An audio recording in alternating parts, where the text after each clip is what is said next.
uma boa história. Antigamente era o rádio que abria essa possibilidade. Tinha radionovela, radioteatro para aguçar a imaginação. Hoje, os chamados podcasts ficcionais são novos caminhos para essa dramaturgia ao pé do ouvido. Quem começa? Você quer começar? Por mim, tanto faz. Pode ser, então. Tem certeza? Que dia é hoje? Eu adoro o nome desse podcast. Tá começando o podcast Que Dia é Hoje? Que, veja bem, não é mais um diário da quarentena. O podcast é um ponto de confluência entre todas as áreas que eu já trabalhei e tenho trabalhado. Porque tem muito a ver com teatro, tem muito a ver com cinema, tem muito a ver com a escrita meio crônica. Ele de alguma maneira, é um tipo de suporte que congrega essas coisas. E você foi construindo esses episódios que você chama de crônicas ficcionais do absurdo.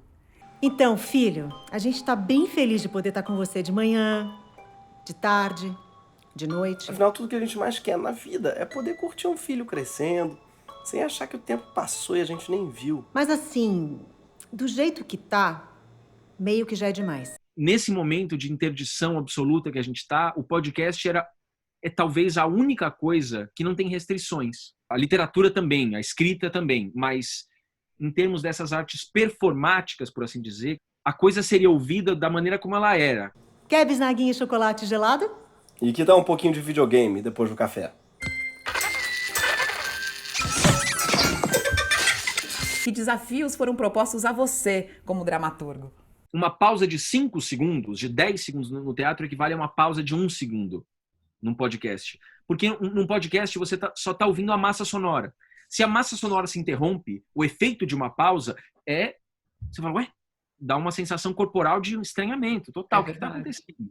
Eu entendi que eu tinha que trabalhar com muita clareza nas intenções, mas para chegar na naturalidade só nas edições. Como dizem, a história se escreve primeiro como tragédia e depois como farsa. Bota farsa nisso. Então vamos, rapaz, vamos! Você só precisa de alguns elementos simples e universais. Tá bom. Mas eu quero saber da próxima temporada. Qual é o mote dessa nova temporada que vocês já começaram a gravar e que vai para provavelmente em outubro?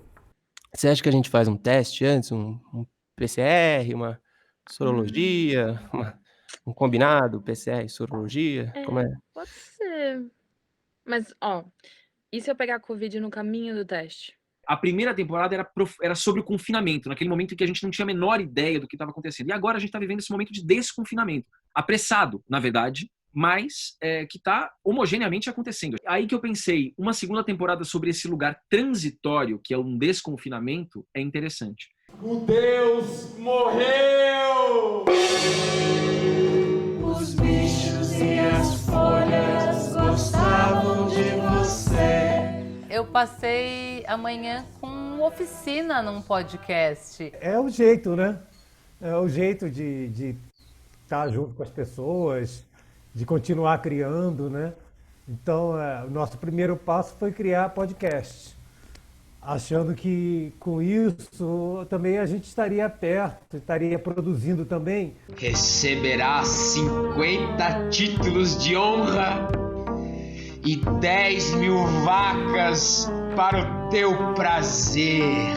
Como é que é? É uma leitura encenada? Como é que vocês decidem que textos que vão? A gente costuma ensaiar no Zoom, assim, cada um na sua casa, com celular, com eco, outros já com o microfone do celular, outros com placa de som atualmente que eu uso. Morreu aquele que tudo sabe, morreu aquele que tudo viu. Não é uma coisa que precisa ser como o teatro ali, que você tem que estar na ponta da língua, tudo, sabe? Você pode recorrer ao texto, mas você já tem que saber, você tem que ter estudado, você tem que ter... Sim.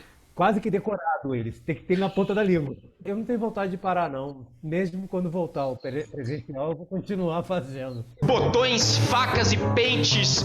Botões, facas e pentes! Um beijo. Metrópolis fica por aqui. Até mais. Onde você pensa que vai? Acho que eu tô preferindo pegar em armas contra um mar de angústias e combatendo-as dar-lhes fim. O que é que isso significa? Vou me voluntariar como enfermeiro. continuamos acompanhando então essas crônicas ficcionais do absurdo, porque a gente está vivendo um momento do absurdo, né? É isso que eu ia dizer, Didi, absurdo não falta, né?